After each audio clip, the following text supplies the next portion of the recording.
What is good, y'all? Welcome back to the Report. Welcome back to a brand new video. We are here. We are back. Now, I will say before we get into the video, my laptop is currently broken right now. So that's why it's taking me a little bit to post. I haven't posted in like about a week now. So I apologize for that.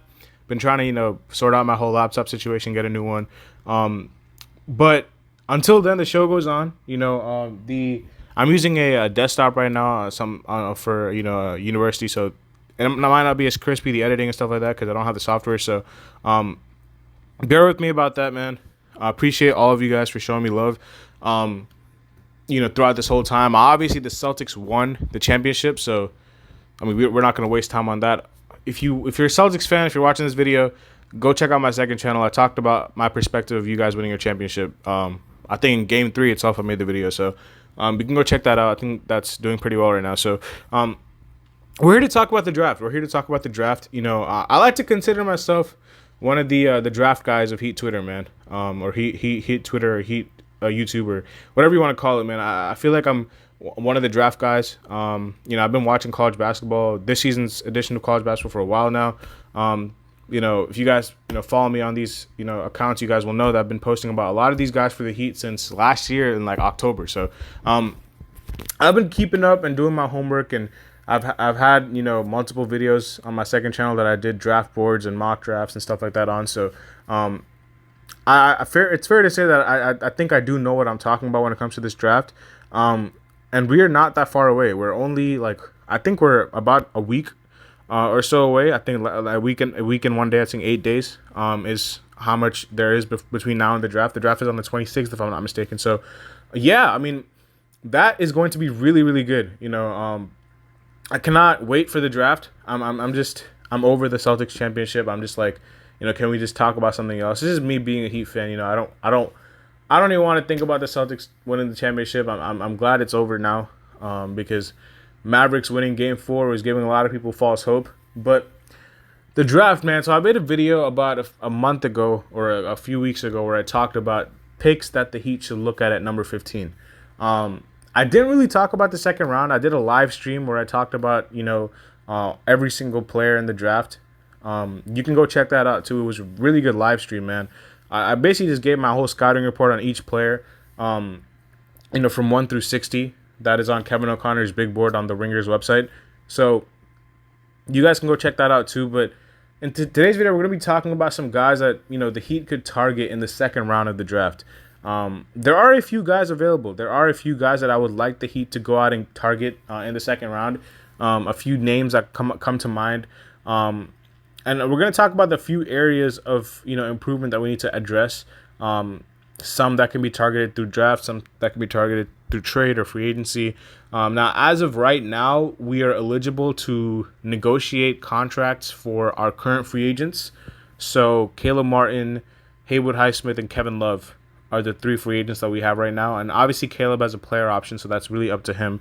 But Haywood and Kevin Love, I think Kevin Love does have a player option too. I think Haywood is the only one who's not, under a player option. So he's like the one that we have to, it's really up to the team what they want to do with him, if they want to restructure his contract or whatnot. But I think, it might be a team option, or it just might be, a restricted free agent for Haywood. So yeah, they have the power to figure out what they want to do with him. And Kevin Love and Caleb are eligible to, decide what they want to do with their contracts. Now, it won't go official until July, but it is you are eligible to negotiate and stuff like that with your current team. So that is a new rule that's been added. But with the draft, it's really, really interesting because yesterday we saw a report coming from HoopsWire that the Miami Heat are looking to trade up to the top 5.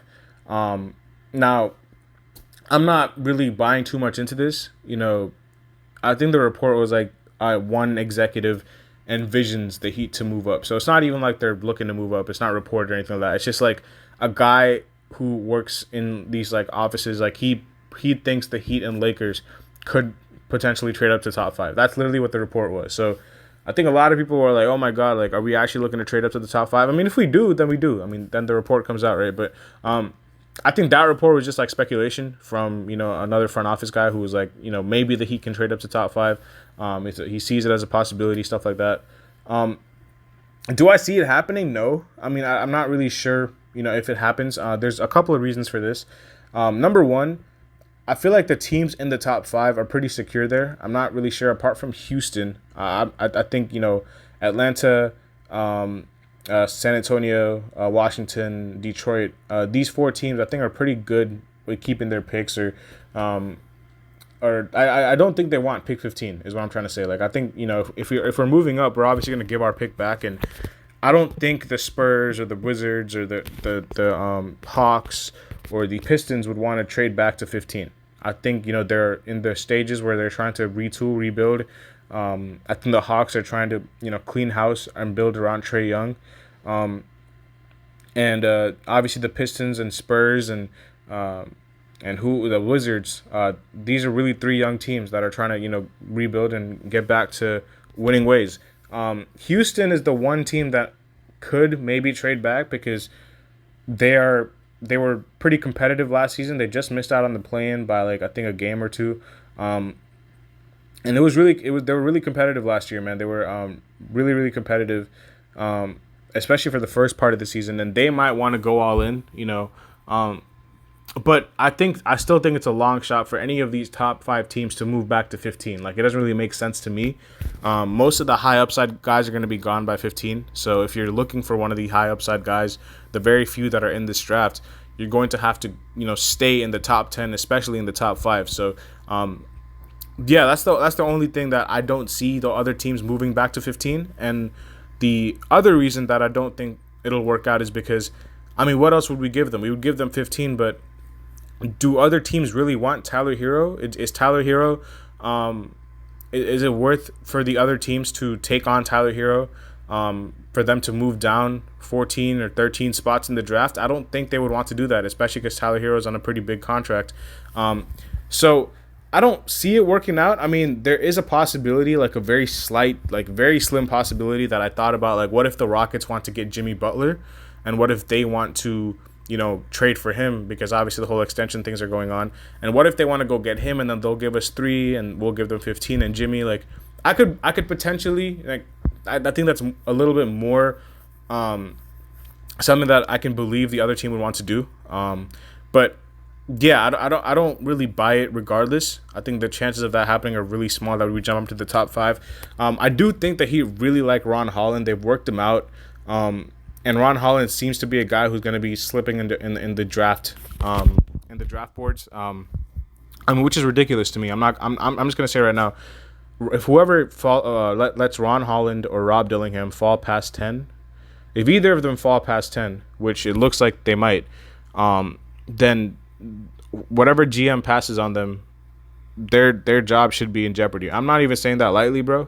But Ron Holland and Rob Dillingham, to me, are solidified top 5 talents in this draft. I do not see. Maybe it could happen, but I do not think any GM should be, passing up on Ron Holland and Rob Dillingham for who? Dalton Connect or Tijan Saloon. They're good picks, but I'm saying Ron Holland and Rob Dillingham are solidified guys in this draft, man. Like, to me, there's the top 5 in this draft is pretty simple. It's Sarr, Topic, Holland, Dillingham, and what's his name? And Castle,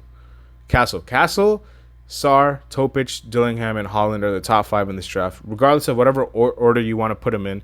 To me, they're pretty easily top 5. I think there's a gap between those 5 and everybody else in this draft. Once you get to 6, you can go Reese Shea, you can go Buzelis. Some people have Reese Shea top 5, Buzelis top 5. But even if those 5 names that I said are not top 5, they're definitely top 10. I cannot see a world where any of these guys fall below 10. I hope that's just a smokescreen. I hope that's not a smokescreen, because for the Heat's sake, if one of them lands to the Heat, then we'll be getting the steal of the draft. I'll tell you guys this right now. But I assume this is a smokescreen, that Rob Dillingham will fall out of the top 10 or Ron Holland. I think there's more of a chance that Ron Holland falls because his stock has not been high all year for whatever reason. People are low on the shooting, but when you look at a guy like that who's a defensive beast and a guy who's a force in transition and who's that athletic and who has the tools to develop a jump shot, like developing a jump shot is something that can be done, man. It's not the end of the world if you're not a good shooter day one. He has everything else though. Like everything else in his game is there. Like he's explosive. He's great. Like if Ron Holland was there at 15, it's a no brainer of a pick to me. There are some people that in the Heat circle who want, I don't know, like some people want Jared McCain. There are guys that I would stay away from in this draft, and not because like they're bad players, but just because I don't think they fit the team, and Jared McCain is one of them. Thing about Jared McCain is he's a good player. He's a really smart player. I think he's a high IQ guy. He's a really good, if you look at his press conferences and interviews throughout the season, like he's a really mature dude. Like he has a good head on his shoulders. He's very professional. He's not out here wilding or anything like that. But his game doesn't really fit what we need right now. I mean, to me, Jared McCain is a replica of Tyler Hero if he was smaller. That's really what I see him as. I think Jared McCain is a good player, but if Tyler Hero is going to be on the roster, which I don't see any indication that he will not. I mean, the Heat seem to not want to trade Tyler Hero for anybody. So, and on top of that, I'm not really sure who's available that they want to go trade Tyler Hero for. I mean, Pat Riley said in his press conference that there's only 2 or 3 guys in the league that he would make that call for. And if one of them is Donovan Mitchell, I think we have to, bite the bullet and realize that he's probably going to be signing his extension with the Cavs. So I don't see Tyler Hero being traded, even though I would want to see that happen. I think we'll see what happens, but this is everything is just predictions right now. So I don't see Tyler Hero being traded from the Heat. And if that is the case, then selecting Jared McCain is just a terrible pick at 15. I mean, like it's good value, I guess, but when you don't really need a Jared McCain at 15, when you already have a Tyler Hero, like there's no point. Like you're selecting a guy who again cannot defend that great. He has question marks with his ability to drive and finish at the rim, and same concerns as Tyler Hero. I mean, if you see Tyler Hero right now, he's a good pull-up shooter. Jared McCain is probably the best pull-up shooter in the draft. He's not. He's probably top 3 though. Even though he's not. I think Rob Dillingham is better. I think Bub Carrington is better. But Jared McCain is definitely up there. And he is, again, I think a very similar replica of Tyler Hero, which is a good pick. I mean, getting a Tyler Hero type player at 15 is good for anybody. But for the Heat, when you already have a guy like that, like it just doesn't make sense to me. Another guy that I would stay away from is Kyle Filipowski. I mean, I'm glad that not a lot of people want him in Heat circles. I haven't really seen his name pop up in mock drafts or whatever. I'm good on Kyle Filipowski. He can handle the ball a little bit. He can shoot. I mean, his shot is a little questionable. I'm not gonna lie. Like this is a guy who was known to be a shooter, and he only shot 33% in college. So I don't know. If you buy the shot, you buy the shot. But again, if his shot is not falling, I'm not really sure what he's bringing you on the offensive end, and his defense is already a big question mark in itself. But he is a pretty good ball handler for his size. I'll give him that. But I think when you already have a Nikola Jovic on the team, same thing. You don't need a Kyle Filipowski. We need guys who complement the players that we have. So I'll talk about the second round, but real quick before we talk about the second round, I'll talk about guys that I would like the Heat to go and look at 15. This is specifically at 15. Like, I'm not talking about trading up or trading down. I'm talking about at 15 who I would want the Heat to go and look at. Now, obviously, if Dillingham, Topic, or Holland, the 3 guys who are rumored to fall, if they fall to 15, you go ahead and take them. Like, without even blinking an eye, you take them. Because that's like another Tyrese Maxey situation. You go take them. You don't figure out, where or why or who they play against or who they fit with. Best player available by far. You go take them. If any of those 3 fall to 15, and you figure out the rest. Now, in the pretty realistic chance that none of them fall to 15, this is what I think the Heat should look at. You have, I'm gonna rattle off some names. And any combination of these names are fine. Now, the Heat have shown that last year Jaime Jaquez was nowhere near projected to be an 18th or 17th overall pick. So when you look at what they did last year with Jaime Jaquez, I don't think the Heat are shying away from, taking a guy who's set to be a reach. You know what I'm saying? Like, last year, Jaime Jaquez was a guy who was like, people didn't really think that he was going to be taken that high, but they did it anyway. And it turned out to be a really good pick. So I would be happy with any of these names at 15. Isaiah Collier, Deron Holmes, Devin Carter, Tristan Da Silva, Tyler Smith, Jacoby Walter, Tyler Kolek, Bub Carrington, Jalen Tyson, and did I miss somebody else? Did I say Khalil Ware, Deron Holmes? Khalil Ware is probably the guy I didn't say. Yeah, those, what is it, 10 players? I would be fine with that 15. You know, if any of the guys who are projected above like a Holland or a Topic or a Dillingham, if they're off the board, then I'll be like, you know what? Any of these 10 names, Isaiah Collier, Khalil Ware, Deron Holmes, Devin Carter, Tristan Da Silva, Tyler Smith, Tyler Kolek, Jacoby Walter, Bub Carrington, and Jalen Tyson. At 15, have your way. Any of these 10 players, I'm good with.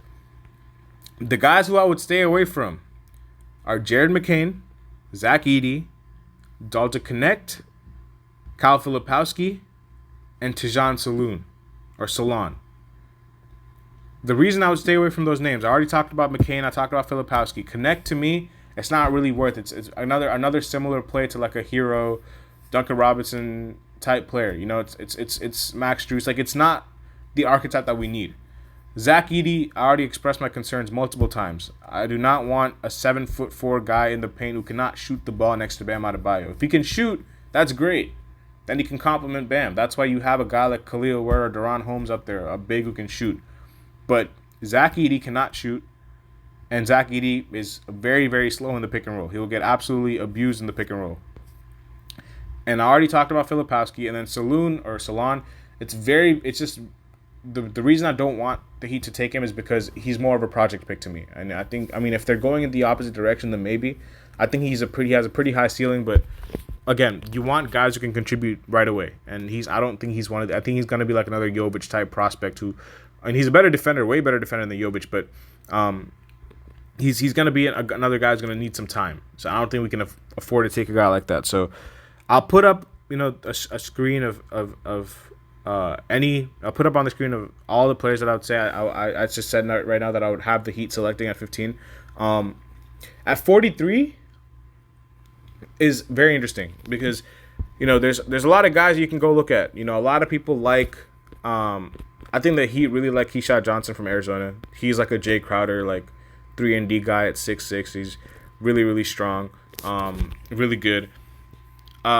People also like Oso Ighodaro. That's a solid pick. I mean, he plays a little bit like Bam, very good playmaker, really, really good playmaker, man. Bam, he's probably one of the best playmaking centers in this class, if not the best. If Terrence Shannon falls to 53 or not 53, 43, which he probably won't, I would say go get Terrence Shannon. I might be a little biased here because he's from Illinois. Like I love Terrence Shannon. He went to Illinois. Like I watched him so many years in a row. I'm so happy that he won his case and everything. Like I'm super happy for him, and also sad that it took so long. But yeah, Terrence Shannon. My favorite option is Jalen Bridges if he's there, which I think he will be. I think Jalen Bridges from Baylor is another 6'7", 6'8", 3-and-D, Swiss Army knife. Like, think Mikal Bridges, Jaden McDaniels type. AJ Mitchell. AJ Mitchell is like a bucket, lefty bucket. Adem Bona can be a backup center. Enrique Freeman, KJ Simpson, Isaiah Crawford are other names that I would like at 43.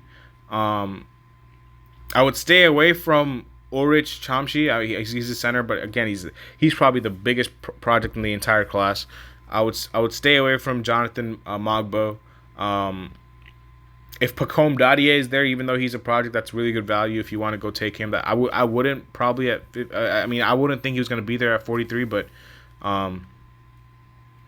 yeah, if he's there, maybe. And then Baylor Shireman from Creighton, who's a absolute sniper from 3. Zion Pullen from UF, if anybody's interested in him. Ryan Dunn, who's probably the best defensive player in the whole class. There's a lot of names that they can go for at 43, man. A lot of names that they can look at. They'll definitely find somebody. At 43, I expect them to hit on that pick. 15 is a little bit, 15 I expect them to hit on that pick too. I mean, there's so many, I named 10 players at 15 who I thought they should go out and target. So, yeah, I mean, we'll see what happens. we'll see what happens. We are a week and a day, so 8 days away from the draft. I will be posting another video before the draft, so stay tuned for that. Cannot wait. This is like my favorite time of the year as a guy who's a draft junkie. I love the NBA draft. I love college basketball. Like I watched this thing for like over a year now just to get to this point where these guys are gonna get drafted. It's like the favorite time of the year for me. So this is kind of like my thing, man. I love the draft. I love scouting players and you know, creating draft boards and mocks and stuff like that. It's just really what I like to do. So yeah, get your comments in below, man. If you guys want to learn about some more prospects, if you guys have any questions about what some prospects might do, let me know in the comments. I'll definitely I'll definitely get all my questions answered that you guys probably might have for me. And any comments as to what you guys think that the Heat should do, put that in the comment section below, man. I'll see y'all later as always. Peace.